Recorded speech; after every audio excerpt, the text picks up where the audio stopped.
నూతనత్వంలోకి వెళ్ళే ముందు మీరు అందరూ మోకాళ్ళు వేయండి.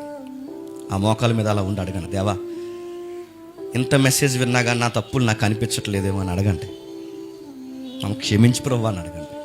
మరొక నూతన సంవత్సరం దయాకిరీటం మాకు ఇస్తున్నది మమ్మల్ని క్షమించి ప్రభువా అని అడగండి. ఈ మాట నేను ఎత్తకూడదు కానీ ఎత్తుతున్నాను.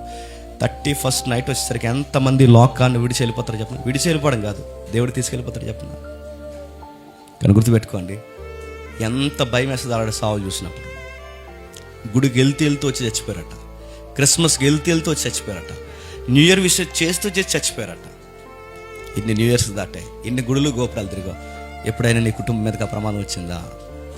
31st నువ్వు దాటుతున్నాడు ఒక డేంజర్ జోన్ దాటి లోపలికి వెళ్తాను మర్చిపోక, ఎందుకంటే దేవుడు నేను భరిస్తున్నాడు. ఒకవేళ ఈ సంవత్సరం చాలని తీసేస్తే, ఇది నీకు అర్థమైతే ఎంత ఏడవాలో ఆయన దగ్గర దేవా ఇంకో సంవత్సరం ఇస్తున్నాను, ఇంకో టైం లైన్లో నన్ను పంపిస్తున్నాను, ఏడ్చే దేవుడి దగ్గర ఎంత ఏడవాలి. ఎందుకంటే ఆయన దగ్గర మనం చెప్పాల్సిన మాట ఏంటంటే మిమ్మల్ని భరిస్తాం.